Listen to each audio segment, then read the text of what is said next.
देश में आज से किसानों ने अब घर बैठे अपनी इच्छा के अनुरूप उचित कीमत पर उन्नत नस्ल के पशुओं की ऑनलाइन खरीद शुरू कर दी है। कृषि एवं किसान कल्याण मंत्री राधा मोहन सिंह ने देश में श्वेत क्रांति के जनक वर्गीज कुरियन के जन्म दिवस और राष्ट्रीय दुग्ध दिवस के अवसर पर एक समारोह में मनचाहे पशुओं की खरीद के लिए वेब पोर्टल ई पशु हाट को जारी किया, जिसके माध्यम से किसान किसी भी नस्ल के दुधारू पशुओं की भी खरीद कर सकते हैं। इस मौके पर कृषि राज्य मंत्री सुदर्शन भगत भी मौजूद थे। इसीलिए आज जो ई पशु हाट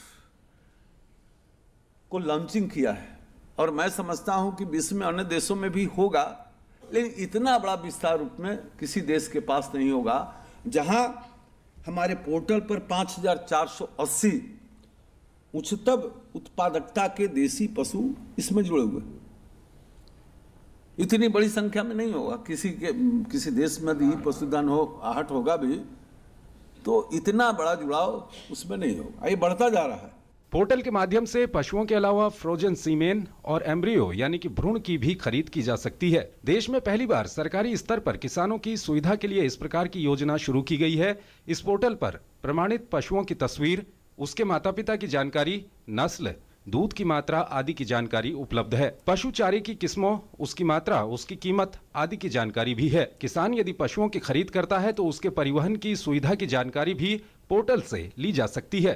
कृषि मंत्री ने इस कदम को ऐतिहासिक बताया। ये पशुधन हाट है, इसके माध्यम से, इस पोर्टल के माध्यम से ऐसे किसान कहीं भी बैठ के पोर्टल के माध्यम से, और हमने बताया कि ऑफलाइन व्यवस्था में 34 लाख में से 8.5 लाख 9 लाख सीमेंट डोज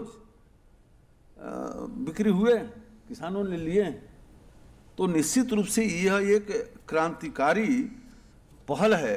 दरअसल अभी तक पालतू और दुधारू पशुओं की खरीद फरोख्त और दूसरी जानकारियों के लिए देश में ऐसा कोई संगठित मंच नहीं था। यही कारण है कि दुग्ध उत्पादन और पशुओं से जुड़ी दूसरी जानकारियों को लेकर इस पोर्टल को क्रांतिकारी कदम माना जा रहा है। चंद्रशेखर जोशी की रिपोर्ट, डीडी न्यूज, दिल्ली।